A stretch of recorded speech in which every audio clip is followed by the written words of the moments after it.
it's more useful to view the evolution of human cognitive processes over the entire span of evolutionary history and not necessarily give preference to any particular epoch. And I certainly believe that the idea that we're no longer adapted to the environment because of our rapid technological transformations is simply not true. And the reason I think that it's not true is because the fundamental constants of the environment, let's say, or it's more the fundamental constituent elements of being, I think that's the right way to think about it, they're the same. They haven't changed a bit. And there's no way of changing them, as far as I can tell, without us being radically and incomprehensibly different than we are. And you know, with the rapid rise of artificial intelligence and robotics and all of that, it's certainly possible that in 500 years we'll be so unlike the way we are now that we won't even be the same creatures. I don't think that's a particularly great outcome, but it's certainly possible. So what are the fundamental constituent elements? Well, they're expressed in mythology, but they're not merely symbolic. I think it's the wrong way to think about it. They're symbolic, but they reflect a very deep reality, and they actually reflect a reality that's not easily apprehensible directly by the senses. Now, your senses are tuned for a particular duration. That's roughly, excuse me, that's roughly the duration that you live, let's say, but more importantly, it's the duration, whatever that duration is, across which meaningful actions take place. And we kind of have some idea of what that duration is. You know, if you look at a computer screen, if it has a refresh rate of less than 60 hertz, you can see it flickering, but above 60 hertz you can't. It's uniform. And with movies, anywhere between 20 and 50 frames a second is enough to give you the illusion of continual motion. So, you know, we live in a universe that's above the 10th of a second domain, or maybe the 100th of a second, somewhere in there anyways. And I mean, it's not like time isn't almost infinitely subdivisable at higher levels of resolution than that. But we don't operate, generally speaking, at higher temporal resolution than that. And then, you know, our feeling of the felt moment seems to be, I would say, something approximating half a second to a second. You know, I mean, it's an estimate, obviously, but a second is a meaningful unit of time for a person, and 100th of a second really isn't, and certainly a billionth of a second isn't. And then, you know, we can think across hours and days and weeks and months, but we really can't. Once you start getting out into years, it gets kind of sketchy, and it's hard to think more than 5 years down the road. And the reason for that is that the particulars upon which you're basing your predictions are likely to change sufficiently over a 5-year period, so that extending out your vision past that just exposes you to accelerating error, right? And of course that's the problem with predicting the future period. So we live in a time range that's about, say, 1/10 of a second to three years, something like that. Now I know it can expand beyond that, but that's kind of where we're set. And our senses seem to be tuned to those durations and to be operative so that we make proper decisions within those durations. And also from a particular spatial position and so forth, you know. Your eyes see what's roughly, maybe we could say, a walkable distance in front of you, something like that. So, and you detect things in the locale that enables you to immediately interact with things. But it isn't necessarily the case that senses that are tuned to do that are also tuned to inform you directly about what the most permanent things about being itself are. I think that those things have to be inferred, and there's some supporting evidence for that kind of thing from psycholinguistics. There's a level of categorization that we seem to manifest more or less automatically or implicitly. So for example, when children perceive animals, they perceive at the level of cat or dog. They don't perceive at the level of subspecies like Siamese cat or let's say Samoyed. You know, there's a natural, I can't remember what they call that, base category, something like that. It's usually specified by very short words that are easily learnable, and so the linguistic system seems to map right on to the object recognition characteristics of the sensory systems that are built right into it. And if they weren't built into it, we couldn't communicate easily, because our natural categories, I think that's it, but it's probably wrong. Our natural categories, they have to be the same for everyone, or it would be very difficult for us to communicate. Okay, so having said all that, then the question is, well, what are the most real categories? And I think there's a real division in ways to think about this, because there's a scientific way of thinking about it, and in that case the most real categories are, well, mathematical equations certainly seem to be in the top category there, the equations that describe the physical universe. But then the hypothesis of the existence of such things as protons and electrons, and the material elements that make up everything, that's every element of being, with the possible exception of empty space. But in the mythological world, the categories, I think, are more derived from Darwinian, by the effect of Darwinian processes on cognitive and perceptual function. So which is to say that we have learned to perceive and then to infer those things that are most necessary for us in order to continue our existence, propagate, live well, all of those things. And that would be true at the level of individual survival, and maybe it's also true at the level of group survival, although there's a tremendous debate among evolutionary biologists about whether or not selection can take place at the level of the group.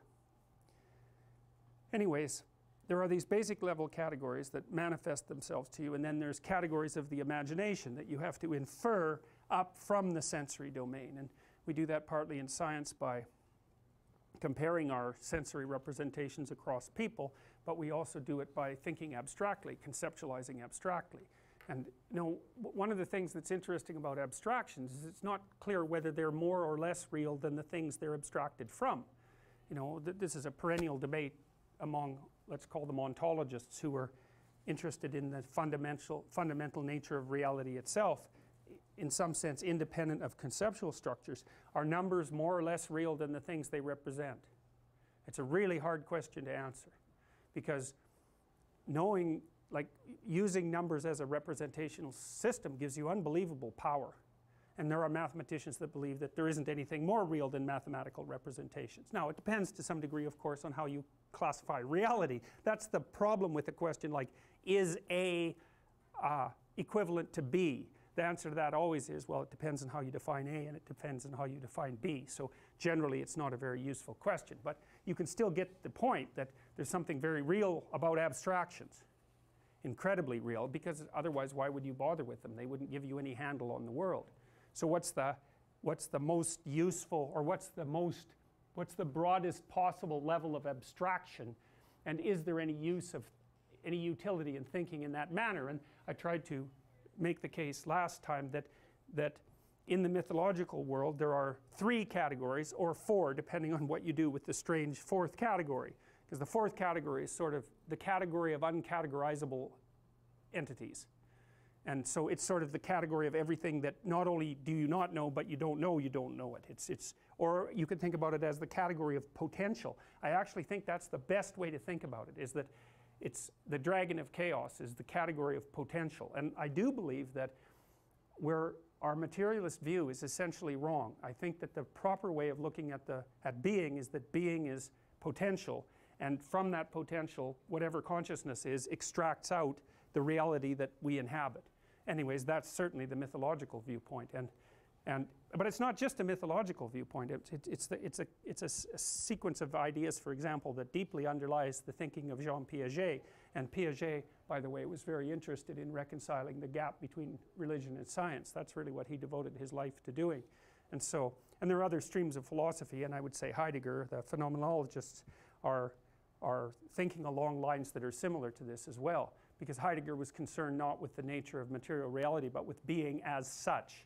And so you can extract out the viewpoint that I just described from mythology, but it isn't the only source of such, what would you call it,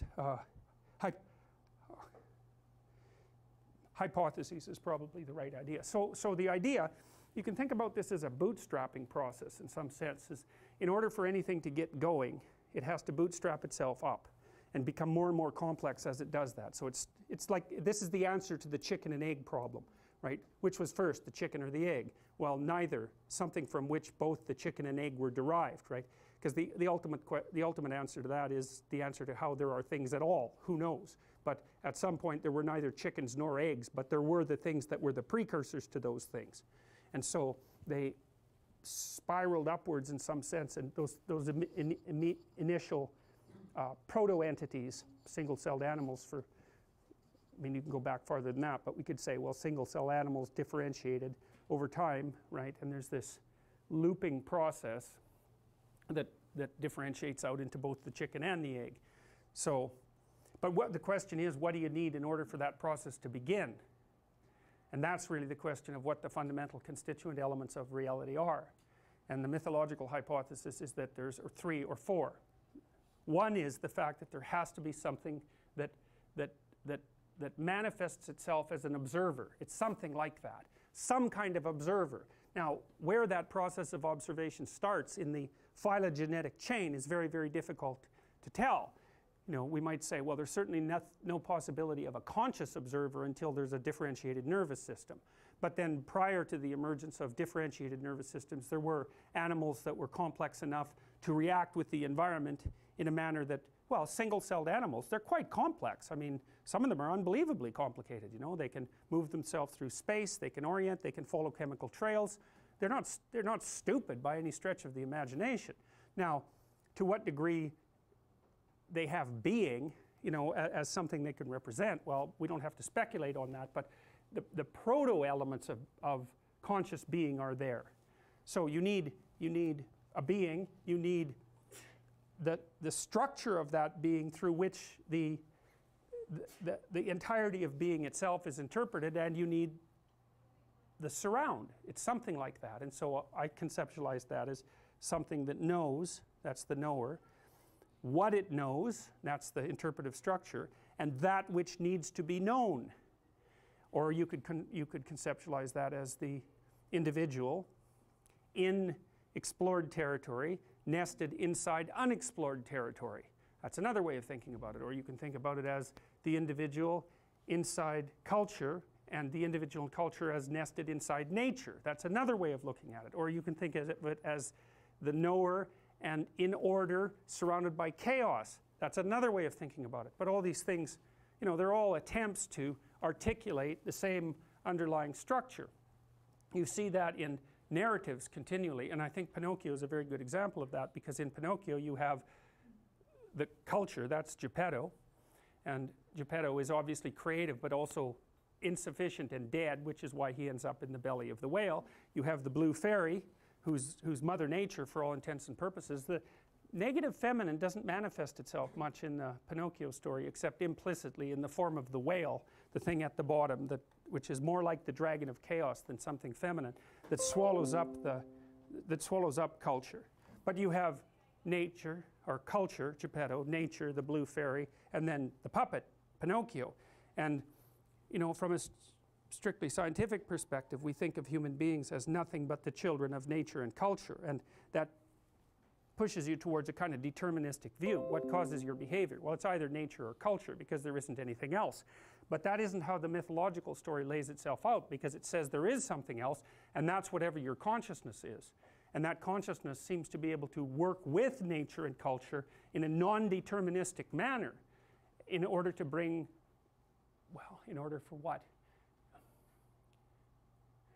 In order to bring itself forward. I mean, and that's really, and what's interesting about that, I think, is that it isn't obviously just the plot of Pinocchio. It's virtually the plot of any story, is the story of the development of the individual. Now, the story is order, chaos, higher order, roughly speaking. So you can get variants of that. You can get order collapses into disorder and nothing is resolved. That's a tragedy, right?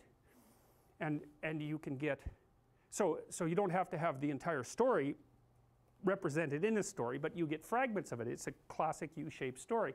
And what it is the story of the development of the individual across time as a consequence of his or her adventures in time and space. And every story is exactly that. And those are representations of the manner in which you come to be in the world, for better or for worse. And it's differentiated, so the individual has a negative and a positive element, and culture has a negative and a positive element, and nature does as well. and that makes the potential for plots much broader. And I think it's also very useful to know that entire story, because I think it's one of the things that protects you against ideology. It's like, okay, if someone tells you a political story or a story of any sort, you can always ask, well, where are the missing characters? Human beings are terrible, they've erected a culture that's destroying the planet, and nature is benevolent and pristine. It's like, yeah, fair enough, accurate, but you're missing half the characters, because humans are not just terrible, rapacious creatures, and culture is not just a destructive force, and nature is by no means on our side. So where's the missing characters? You need all the characters in the representation to get it right.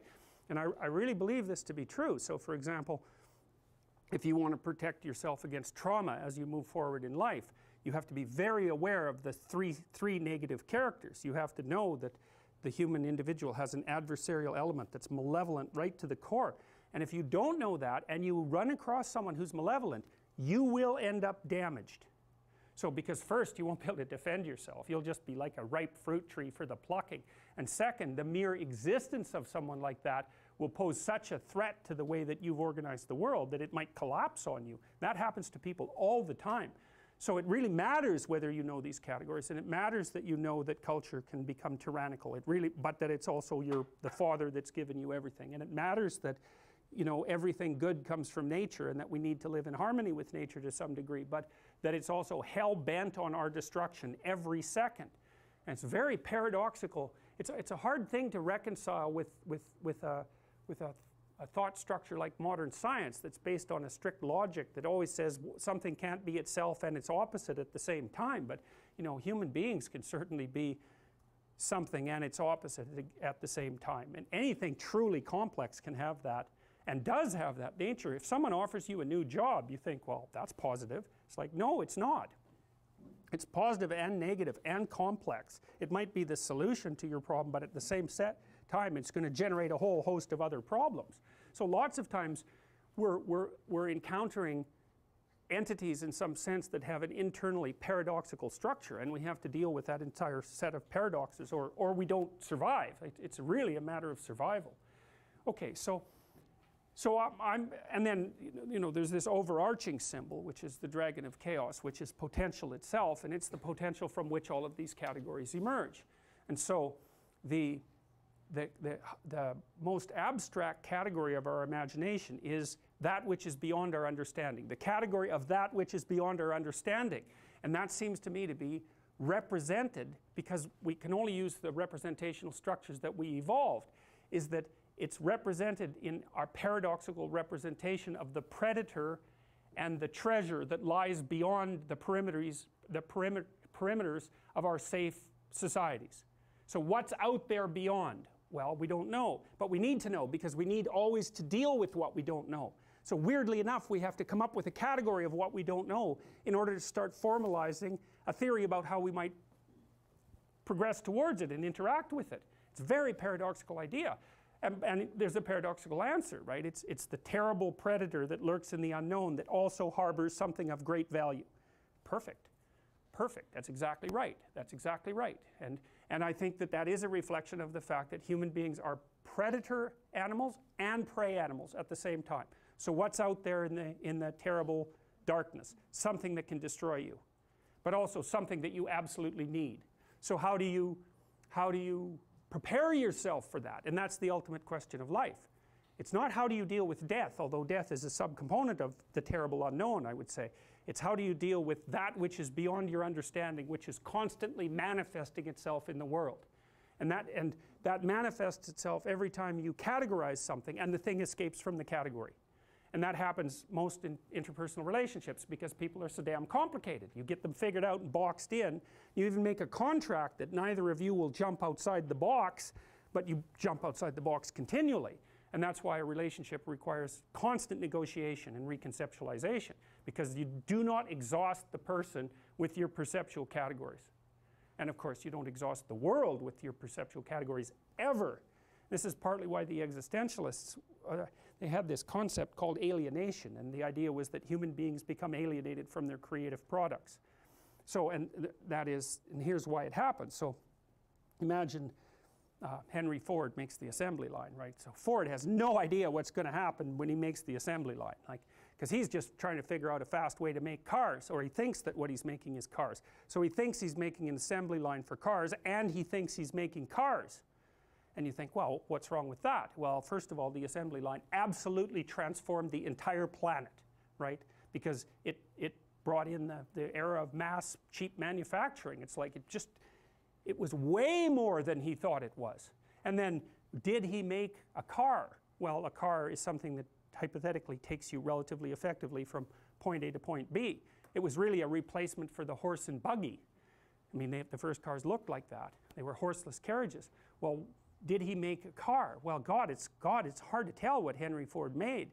He made a very effective way for transforming the atmosphere, right? And the fact that it also happened to take you from point A to point B might be just completely irrelevant compared to the fact that it was the internal combustion engine and its rapid distribution completely changed the constituent, the fundamental chemical structure of the atmosphere itself. It completely transformed cities. It blew out the rural community. Everyone moved to the cities, right? It made all the cities built around the automobile. But then it had this tremendous political and economic significance too. So I mean, part of the reason that, because you think, well, a car is a way to get from point A to point B, but no, it's not a machine. It's also the embodiment of an idea, and it's a very strange idea. A collectivist society would have never invented the car, because the car is predicated on the idea that you could own a conveyance that would get only you from somewhere to somewhere else without ever asking anybody for any permission. And so the funny thing is when you build something like that, those presuppositions are built into it. And then when you export that, say to Soviet Russia, they can't just take the car and leave the political implications behind. The car, the mere fact that you step into one and drive it, is an indication that you're accepting the political, ideological presuppositions that are part of the fact that that thing even exists. And so, well, that's alienation. It's like, even something you make, you think, well, you have control over what you make because you've made it, you understand it. It's like, no, you don't. You understand a tiny fraction of it. You launch it out in the world, man, and the snakes inside of it, the hydras inside of it, multiply their heads massively, constantly. And you can't really keep track of it. And so even in your relationship with created entities, you still see the reemergence of this underlying fundamental substructure, right? Even inside, it's the Garden of Eden. There's always a snake inside the thing that's walled in. Always, always, always. Even God himself cannot get rid of the snakes in the garden. And partly what that means is that, the garden is a conceptual system. It's the conceptual system within which people exist. That's Eden is a walled garden. Paradise means walled garden. And it's walled because a walled garden is where people live, because the wall is culture and the garden is nature, and we always live in a structure that's an amalgam of nature and culture. So we set it up so it's paradisal as long as we're unconscious, but we can't manage it because there's always something chaotic that's coming in that we will interact with. That's human beings. You put a snake in the garden, it's the first bloody thing we're going to talk to. And for better or worse, it makes us conscious and awake. It makes us aware of our mortality. It does all sorts of terrible things to us, but it doesn't matter because that's the path that human beings have, chosen? Because that's the implication in that story. And it's a very difficult thing to answer, because we certainly choose each other for self-awareness and consciousness and intelligence. And I don't, if you're choosing a mate, there's an arms race in human beings. We're choosing intelligent mates, that's especially the case for women in relationship to men. So that the idea that that's a choice, well, that's partly why it's Eve that makes Adam self-conscious in the Garden of Eden, right? She offers him the apple. She's the one that makes him self-conscious. And I think that's actually accurate, because the evidence from the evolutionary biologists is that female sexual selection was one of the driving factors that differentiated us from chimpanzees. It's a major factor. Chimpanzee females are not selective maters. They go into estrus, they'll mate with anything. What happens is the dominant males chase the subordinate males away, and so they end up leaving more offspring, but it's not a consequence of selection on the part of the females. In human beings, it's completely different. Concealed ovulation and intense selection pressure from women on men. You have twice as many female ancestors as you have male ancestors. And people can never have a hard time working that out arithmetically, but it's not that problematic. You just think on average every woman had one child, half of men had none and the other half had two, and that's approximately correct if you average across the entire history of human sexuality. So human males in particular are subject to vicious selection pressure on the part of females, and I also think that's partly why nature is represented symbolically as female among human beings, because after all, nature is what selects. There's no better definition of nature than that which selects. So now, so here's why I want to talk to you about the brain a little bit, because if you make the radical case, let's say, that these are actually the categories of reality, and we're going to say, well, reality is what selects for the sake of argument, then our neurological structures and our physical structures should be adapted to that reality. It's a necessary conclusion from that. So then the question is, well, are they? And as far as I can tell, the answer to that is yes. And so we'll go through the neuropsychological evidence quite rapidly. The first bit of evidence is that you have two hemispheres. Why? One deals with the unknown and the other deals with the known. That's Alcone and Goldberg. That's hypothesized completely independently of any of this underlying mythological substructure, which is a really important thing to note, because if you're trying to determine whether or not something is true, valid, if the constructs upon which you base your thinking are valid and true, there's rules for doing that, and one of the rules is you have to be able to detect the existence of the categories using multiple methods using multiple methods. It's the multi-method, multi-trait matrix, technically speaking. It was established as a technique by two psychologists named Cronbach, C-R-O-N-B-A-C-H, and Meehl, M-E-E-H-L, Paul Meehl, back in the 1950s, when psychologists were trying to figure out how do you determine if something actually has an existence, like anger or anxiety, as something that you could study scientifically. And the answer is, well, you have to be able to measure it multiple ways, and all those measurements have to read the same way. And then the question is, well, what do you mean by multiple ways? Because is sight and hearing different? Well, somewhat, and somewhat the same. But you make them as different as you can manage, let's say. And our sensory systems are quite different. Smell, molecular signature, sound is auditory pressure. You need a gas around you or some liquid in order for that to occur. Sight uses light. We're using different inputs that converge and allow us to say, well, if we get convergent information across these multiple measurements, then we'll assume that the thing we're perceiving is real. We even extend that in science, because we say, if you take your multiple measurement system and you take your multiple measurement system and then you compare them, we'll only allow what's constant across both those comparisons to be real. And so that's the multi-method, multi-trait matrix process, essentially. And my sense is that, so I think that the pattern that I'm describing to you has manifested itself evolutionarily. It manifests itself in the neurological space, and it manifests itself in the conceptual space. And the probability of all three of those things happening at the same time without there being something valid there is lessens with each level of interpretation you manage to stack on top of one another. So that's the method. Well, so let's think about the brain a little bit, and I'll tell you a little bit about how the brain works. And a lot of the stuff I'm telling you right now is quite old, actually. Most of it was worked out in the 1980s, but it's been remarkably stable as far as I can tell. In some sense, we're filling in the details, and not in every sense, but in some sense we're filling in the details. Okay, so this is from Alexander Luria, who was the greatest, perhaps the greatest neuropsychologist who ever lived. He was a Russian, worked mostly after the Second World War, mostly on people who had brain damage, and he was interested in trying to outline the overarching picture of brain function. And so he did that partly by looking at its function, but also partly by looking at its structure, trying to get both of those things working simultaneously. And so we'll go through a brief picture of how the brain works. And so one of the ways of, so you can look at the brain from front to back, and you can divide it roughly into two sections, and one section has to do with sensory processing, and that's roughly the back half, and one section has to do with motor output. Now those things aren't as clearly differentiated as you might think, because there's very little sensation without motor output.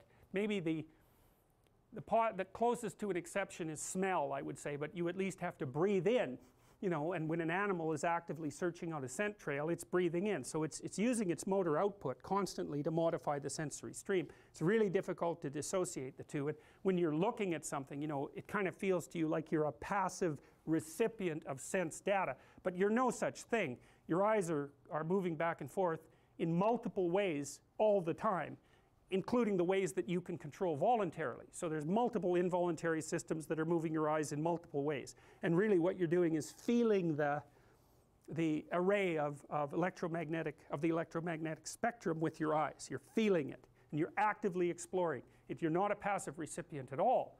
So even in sensation, you can't purely pull sensation out from motor processing and say I'm getting untrammeled, unbiased sense data, because you can't look at something without focusing, and you can't focus without wanting to look at something.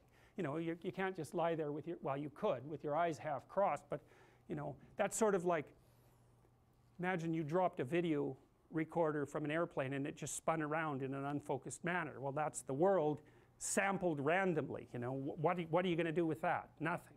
And you know, you're concentrating on the auditory stream constantly and segregating out some things and suppressing others. Like if you listen in the classroom,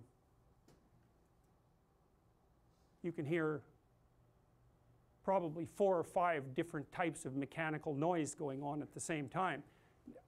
Most of the time in the classroom, that's silent. You don't hear it, like you don't hear your fridge except when it turns on or off, right? You zero that out. And so you're very selective in your perception.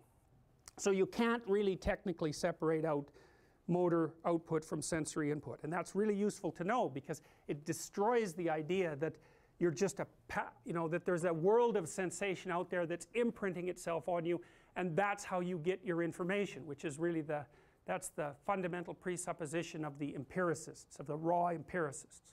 There's a world of sense data out there, you sample it randomly, and that's what informs you. It's like, yes, except that you're always an active harvester of the information. So you can't get rid of the interpretive structure a priori. That was Immanuel Kant, by the way, who first established that in his Critique of Pure Reason.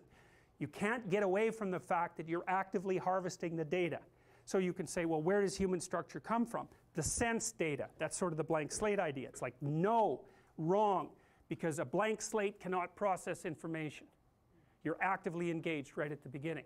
So that's another example of the knower and the unknown, you know, working in this cyclical manner, because you interact with something, you divide it up into you and the world, roughly speaking, and I mean you really make it that way because you build yourself out of the information, and then of course that makes you a more differentiated processor with a broader range of skills.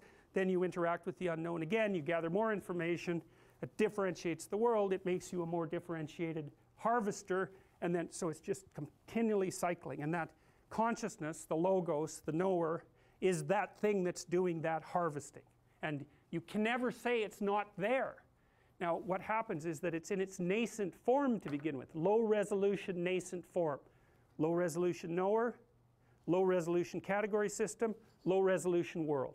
But that's enough to kickstart it and to start it differentiating, and that happens as you develop as an individual, because you start out as a single-celled organism for all intents and purposes, a very low resolution thing in a very low resolution world, and that differentiates itself across time, but exactly the same thing happened over evolutionary time.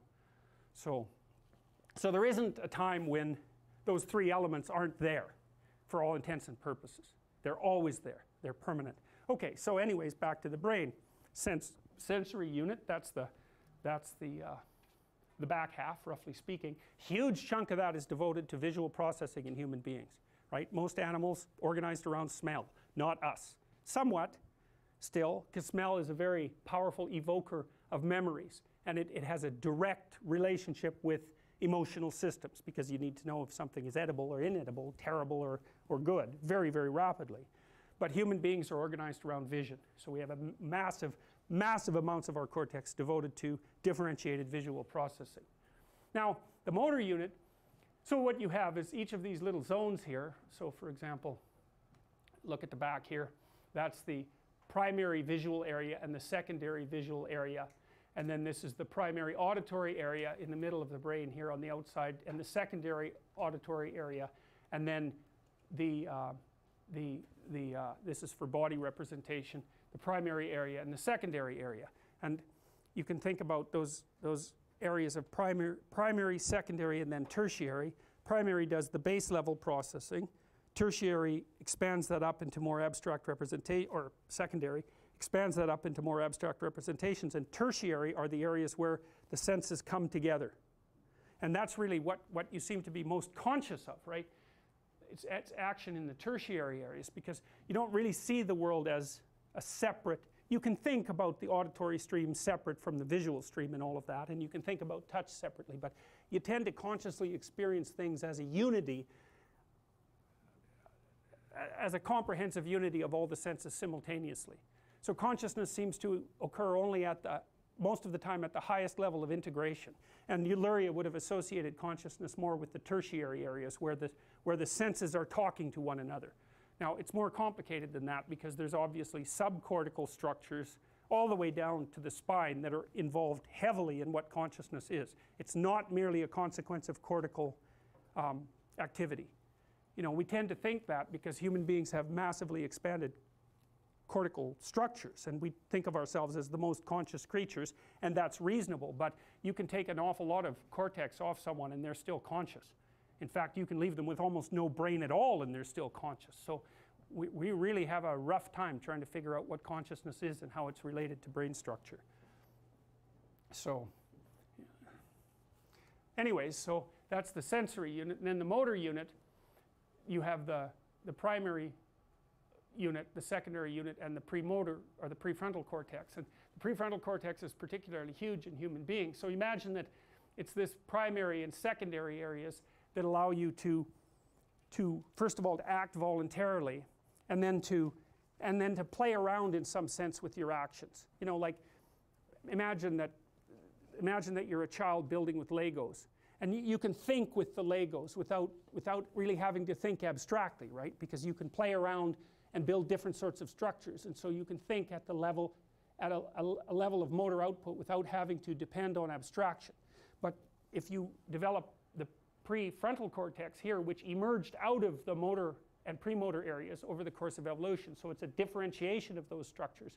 So this is dealing with the real world. This is dealing mostly with the real world, but starting to abstract and experiment a little bit. And then this part deals with abstractions, pure and simple.